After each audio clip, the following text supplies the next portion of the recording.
Hi friends, எல்லோருக்கும் வணக்கம். நம்ம தளபதி விஜய் அவர்கள் தளபதியிலிருந்து தலைவராக மாறியுள்ளது அனைவருக்கும் தெரிந்ததே. அதாவது அவர் சினிமாவிலிருந்து அரசியல்வாதியாக மாறியுள்ளார். அவர் புதியதாக கட்சி தொடங்கி அதற்கு தமிழக வெற்றி கழகம் என்று பெயரிட்டுள்ளார். தற்போது அவர் கைவசம் இருக்கும் 2 படங்களை முடித்துவிட்டு தீவிரமாக மக்கள் பணியில் இறங்கப் போவதாக அறிவித்தார். இது வெறும் வாய்சாடல்தான் என எல்லோரும் நினைத்தனர். ஆனால் அது உண்மையில்லை என்று சொல்லும் அளவுக்கு அவர் தற்போது களமிறங்கியுள்ளார்.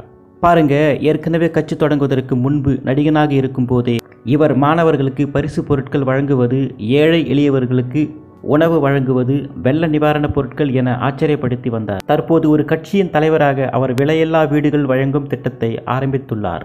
இதன் முதல் கட்டமாக திருவள்ளூர் மாவட்டம் கும்மிடிப்பூண்டியில் இந்த திட்டம் தொடங்கப்பட்டுள்ளது. 2024 மூலம் 7 வீடுகள் கட்டி முடிக்கப்பட்டு வீட்டு உபயோகப் பொருட்கள் கொடுக்கப்பட்டுள்ளது.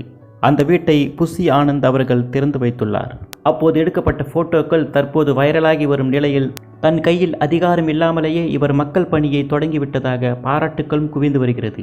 இதை கண்ட விஜய் ரசிகர்கள் அவரை கொண்டாடி வருகிறார்கள். அது மட்டுமல்லாமல் இந்த செயலை பார்த்து மற்ற கட்சிக்காரர்கள் ஆடி போயிருக்கிறார்கள். இன்னும் சொல்லப்போனால் இப்பவே இவ்வளோ மாஸ் காட்டும் தமிழக வெற்றி கழகம் கட்சி இன்னும் பல நலத்திட்டங்களை கையில் வைத்திருப்பதாகவும் தகவல்கள் கசிந்துள்ளது.